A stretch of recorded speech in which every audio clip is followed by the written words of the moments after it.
अस्सलाम वालेकुम एवरीवन। उम्मीद है आप सब खैरियत से होंगे। Welcome to the post market session. आज के सेशन में हमारे साथ director Chase securities Mohammad Rizwan साहब मौजूद हैं। अस्सलाम वालेकुम रिजवान भाई। वालेकुम अस्सलाम। रिजवान भाई, आज मार्केट का सेंटिमेंट काफी रेंज बाउंड रहा। मेनली स्टॉक स्पेसिफिक एक्टिविटी हमने मार्केट में होती हुई देखी। ऑलमोस्ट मार्केट ने 200 पॉइंट्स के अपसाइड के साथ क्लोज करा। तो आज की मार्केट की परफॉर्मेंस के बारे से आपको क्या व्यू है? एक्चुअली शर्जील, दो तीन चीजें हैं बाजार के अंदर। एक तो आज दो तीन इवेंट्स से एक तो वीकेंड पे खबर आई थी ऑयल एंड गैस सेक्टर से रिलेटेड कि जो सर्कुलर डेट रेजोल्यूशन के लिए ना आईएमएफ को एक जो 1.2 ट्रिलियन रुपीस जो बैंकों से फाइनेंसिंग अरेंजमेंट की थी, उस पर आईएमएफ ने कुछ कंसर्न अपने शो किए हैं। तो उसकी वजह से हमने देखा कि ऑयल एंड गैस सेक्टर में थोड़ा सा स्टार्ट से प्रेशर था। इसके अलावा जो है आज मॉनेटरी पॉलिसी है, जिसमें जो है लोगों का अनचेंज से लेके 50 और 100 बेसिस पॉइंट कट तक का व्यू है। इसकी वजह से मार्केट थोड़ा सा चौपी और कंफ्यूज थी बाजार आज। बिल्कुल। मेनली जो है वो आज हमने देखा कि एक तो आपने जिक्र करा भी ऑयल एंड गैस सेक्टर के हवाले से। ऑब्वियसली आईएमएफ का अप्रूवल नहीं आया। Government was actually trying to borrow money from banks. उसके थ्रू जो है वो सर्कुलेटेड रेजोल्यूशन की कोशिश कर रही थी, बट इवेंचुअली हमने आईएमएफ का अप्रूवल नहीं आता हुआ देखा उस केस में। और आज नेगेटिव उस पे जो है वो पर्सपेक्टिव से हमने जो है वो इंडेक्स में कंट्रीब्यूशन देखी ऑयल एंड गैस की। पॉजिटिवली जो मेनली कंट्रीब्यूशन रही वो बैंक्स की रही। जहाँ पे मेनली हमने यूबीएल में काम होता हुआ देखा। फेडरल बैंक, एमसीबी, इन तमाम स्टॉक्स में जो है वो काफी बेहतर काम हुआ। और इन्होंने जो है वो टुवर्ड्स इंडेक्स कंट्रीब्यूट करे पॉइंट्स पॉजिटिवली। तो ओवरऑल बैंक्स में तेजी की क्या वजह रही है? आई गेस बैंक में तेजी की वजह ये हो सकती है कि अगर इंटरेस्ट रेट कम से घटते हैं या अनचेंज रहते हैं तो बैंक्स के लिए एक क्वार्टर या एक क्वार्टर तकरीबन जो है ना बेहतर हो जाएगा। क्योंकि बैंक्स में जब इंटरेस्ट रेट कम होते हैं तो उन्हें भी जो अपनी डिपॉजिटर्स के रेट्स होते हैं या चीज़ें जो होती हैं उनको अकॉर्डिंगली रिवाइज करना होता है, जिससे उनके नेम पे प्रेशर आता है।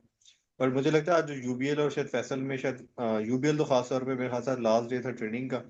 तो लास्ट हमेशा हमने देखा है कि लास्ट जो ट्रेडिंग डे होता है उसमें थोड़ा सा एक्टिविटी स्टॉक्स पे आ जाती है डिविडेंड की एक्स होने से पहले। तो मुझे लगता है वो उस तरह की एक्टिविटी ज्यादा थी उसमें। आई गेस फैसल का भी कुछ इस तरह का पे आउट वगैरह की वजह से शायद जो है ना एक्टिविटी थी। क्योंकि अगर बैंकों में कोई इस तरह की खबर होती, देखिए बैंक जो है ना ऑलरेडी इस चीज को प्राइस कर चुके हैं ना। तो अगर आपका इंटरेस्ट रेट नहीं चेंज होता तब भी वो इनकॉर्पोरेट है, अगर 50 बेसिस पॉइंट हो भी जाता है तो उससे कोई बहुत बड़ा इनकी अर्निंग में इम्पैक्ट नहीं आएगा। तो मेरा ख्याल है कोई बैंकों में ऐसी स्पेसिफिकली तेजी नहीं थी जिसकी वजह से इंटरेस्ट रेट जो है ना नहीं बढ़ रहा। हाँ, अगर ये साइकिल अगर किसी वजह से ऐसा हो जाता है कि किसी वजह से आगे चल के इंटरेस्ट रेट साइकिल स्टॉप होता है और वो बढ़ने की तरफ जाता है तो बैंकों में तेजी हो सकती है। बट अगर अभी नहीं गिरेंगे तो मेरे ख्याल से जो अभी इन्फ्लेशन का या दुनिया भर में जो सिनेरियो बन रहा है, ऑयल प्राइसेस कमोडिटी सॉफ्टन होने का, तो इंटरेस्ट रेट इन्फ्लेशन के नंबर्स को देख के तो आगे कम कम ही होंगे। बिल्कुल। स्टॉक स्पेसिफिक एक्टिविटी थी मार्केट में मेनली, जिसमें अगर हम बात करें तो मेनली एंग्रो होल्डिंग्स में आज सरप्राइजिंगली काफी बेहतर काम हुआ। And it closed on a positive note. पिछले 2-3 हफ्तों से हम देख रहे हैं कि उसने इसने जो है काफी नेगेटिवली परफॉर्म करा है। Shown almost downside of 40% from its top. तो ओवरऑल एंग्रो होल्डिंग्स में क्या भी हुआ, इसमें तेजी की क्या वजह रही है? यार एंग्रो वुडली में कोई शॉर्ट टर्म ट्रिगर तो नहीं है, बट अगर हम इसको बात करें तो मेरे ख्याल से एक दो इंस्टीट्यूशन से जिनमें सेलिंग थी, जो सेलिंग कर रहे थे, उनका कंसर्न ये था कि अगर ये पैसे जो है ना स्लो स्लो डिप्लॉय करेगा तो इसके कहीं ऐसा ना हो कि अदर इनकम नॉन शरिया हो जाए, जिसकी वजह से जो है ना लोग इसमें थोड़ा सा कंसर्न थे। बट अभी तक इस पे कोई क्लैरिटी नहीं है, ना ही इसको किसी शरिया एडवाइजर ने इसको नॉन शरिया किया है। बट इस तरह की रूमर्स थी बाजार में, उसके सेलिंग थी इसमें। आज वो सेलिंग एब्जॉर्ब होने के बाद एक तो इंस्टीट्यूशनल साइड से ही सपोर्ट आई, हमने देखा कि इसमें एक अच्छी रैली आई है। बट ये बाइंग और सेलिंग के अलावा, ये सेलिंग थी इसके से नीचे आ गया या आज बाइंग के से इसमें पुश आया, कोई फंडामेंटल चेंज या कोई ऐसी खबर नहीं थी जिसके से एंग्रो होल्डिंग में कोई मटेरियल इन्फॉर्मेशन थी जिसकी वजह से इसकी क्वार्टर की एंडिंग बढ़ने वाली है या कोई मर्जर एंड एक्विजिशन हो रहा है या कोई चीज ऐसी हो रही है, ऐसी कोई चीज नहीं थी। आई गेस डिमांड सप्लाई, मोर और लेस डिमांड सप्लाई की वजह से जना जिसमें प्राइस प्राइस एक्शन होने देगा। बिल्कुल। आज हमने मेनली जो है साजगार का नंबर आता हुआ देखा for the month of February। 880 something का जो है वो इसका मंथली नंबर आया। इसके साथ साथ कल हम जो पामा के नंबर्स भी आते हुए देखेंगे तमाम दूसरे ऑटोज के। तो साजगार के नंबर के हवाले से क्या व्यू है, and how are you expecting February के नंबर्स ओवरऑल? वैसे साजगार जो है ना, जो कंपनी जब से मार्केट में आई है और इसने जिस तरह की प्राइस परफॉर्मेंस दिखाई है, फिनोमिनल परफॉर्मेंस है। आई थिंक हमेशा जो है ना इन्होंने गाड़ियों में एक जिस तरह की इन्होंने एसयूवीज लॉन्च कराई है, जिस तरह से, और इन्होंने इलेक्ट्रिक गाड़ियों में अपना एक अच्छा एक ब्रांड इमेज बनाया है, या ब्रांड कस्टमर्स की नज़र में, और एक अच्छी, मतलब आप सेल्स का नंबर भी देखें एसयूवी के हिसाब से 800-900 का नंबर अच्छा है। बट मुझे लगता है कि ना चलने की वजह या इतनी ज़्यादा प्राइस एप्रिसिएशन ना आने की वजह की ये कि लोगों के अंदर शायद फेयर है कि इनकी जो है कुछ जो रिलैक्सेशन थी वो भी जाके इसी जून में एक्सपायर हो जाएगी। प्लस लोगों को फेयर ये है कि अब जो किया के अंदर वो मुख्तलिफ कंपेटिटर्स की तरफ से भी ना इसी इसी सेगमेंट में काफ़ी सारी गाड़ियां आ रही हैं या आती चली जा रही हैं। तो वो एक प्राइस वॉर वाली सिचुएशन आपको आने वाले दिनों में दिखेगी, क्योंकि अगर इकोनॉमी बहुत ज़्यादा तेजी से नहीं ग्रो करती, तो कि आपको पता ही है कि हालात जो डॉलर्स के साइड पर है, या आईएमएफ प्रोग्राम में हमें 2-3% से ऊपर की ग्रोथ नहीं लगती, तो सूरत में ना सबके लिए एक थोड़ा सा टफ टाइम होगा ऑटो मैन्युफैक्चरर्स के लिए। तो उसमें हो सकता है कि आने वाले दिनों में थोड़ी प्राइस कंपटीशन आए, या लोगों के पास और ऑप्शन आ गए ना।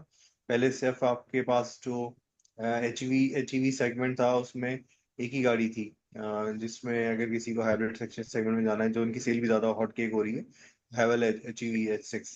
तो अब अगर उसके कंपैटिटर जो है और भी गाड़ियां आ गई हैं, या उसी प्राइस ब्रैकेट में, या उससे 5-10 लाख ऊपर, और कुछ गाड़ियां उससे नीचे हैं, तो वो एक थोड़ा सा लोगों को फेयर है। अभी देखना पड़ेगा कि ये किस तरह से अपनी सेल्स को मेंटेन रख पाते हैं, मार्जिन पे हिट लेते हैं, या इनकी जो है ब्रांड रिकग्नाइजेशन ऐसी हो गई जिसकी वजह से आने वाले दिनों में इनको कोई प्रॉब्लम नहीं लगती है, तो वो एक आध क्वार्टर में दिख जाएगा। बट अभी जो ना चलने की वजह है वो फेयर यही है।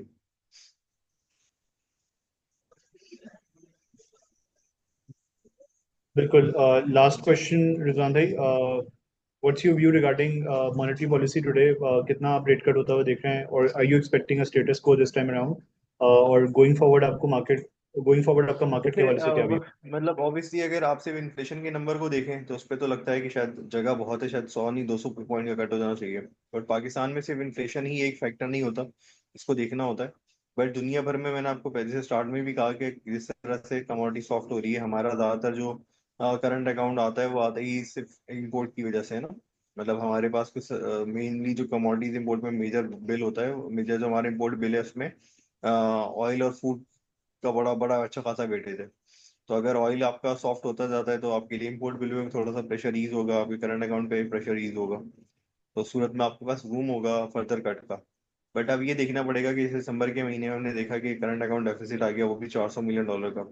अब इस दफा रमजान में रेमिटेंसेस बहुत अच्छी आ रही हैं, आगे तक बाहर में भी किस तरह का आर्टिकल आज सुबह में था, उसको देखते हुए लग रहा है कि ये नंबर, ये महीना तो अच्छा हो सकता है, और अच्छा होगा आई एम श्योर।